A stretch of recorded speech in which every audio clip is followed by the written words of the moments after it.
Day 8, Denmark against Australia. Denmark went into the contest in the knowledge that victory over Australia would virtually confirm their passage into the second round. This provided Peru failed to beat the French. Australia, in contrast, knew that a defeat would consign them to the scrap heap of the World Cup alongside Saudi Arabia and Morocco. It was a must-not-lose game for a side that had only kept one clean sheet in 14 World Cup games. They were well supported by 12,000 fans that had travelled 155,000 miles, consisting of 22 games, a new record in order to see their side qualify for this tournament. The nations, this was the fourth time that the nations were to contest a match with each other. The Danes winning twice and Australia once. There was one change for the Danes. It was enforced through the injury of Kvist.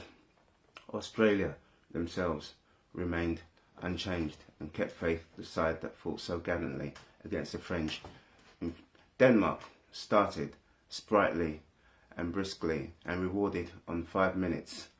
Eriksen onto a ball flicked over by Jorgensen, taking the ball in his stride and the left-footed finish, giving a crisp finish that left the keeper, leaving the keeper with no chance.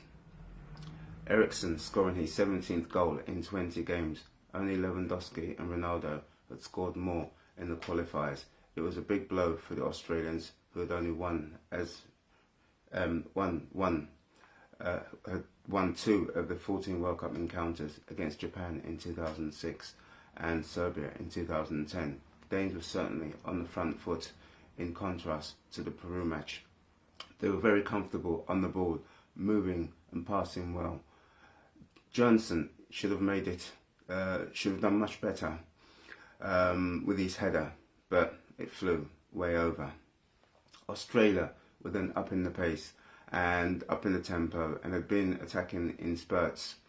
There were signs of encouragement as Christensen was required to deny a block from Cruz.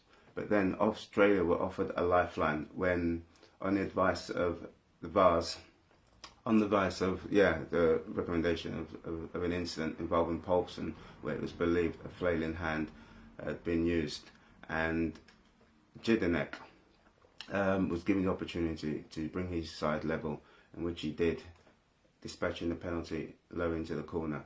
Jedinek had scored 7 goals in the qualifiers, whilst Poulsen, receiving his second light yellow card, was to miss the third encounter.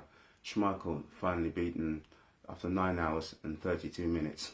Sainsbury's was very fortunate not to concede an own goal, as the ball was dangerously diverted onto his own goal. Australia's fans were very boisterous and continuously watched nervously, as the Danish fans continued to watch nervously as half-time approached. It was a contrast of styles and in a very enjoyable and intriguing first half.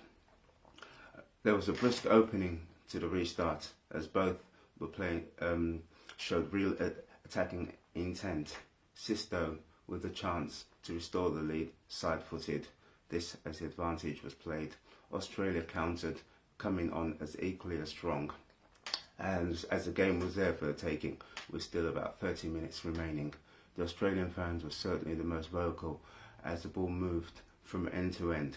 Like Denmark, not the team of the first half, the energy had completely dropped. Australia was certainly the more likely, as the Danish defence, struggling, had looked far from convincing. Arzani, a promising talent, appeared on 68 minutes.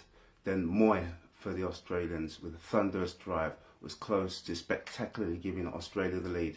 It narrowly zoomed over its target. Rugic had a go at Schmeichel soon after. It was true end-to-end, as Sisto let him fly from distance, the effort flying just wide. And then Nabbout, unfortunately, seemed to dislocate his shoulder and would be a doubt for the rest of the tournament. And Australia, really in with a chance of a third ever win, was energetic and remained relentless in the pursuit of victory. Arzani's low drive was beaten out by Schmeichel. For the keeper was tested with Lackey's effort.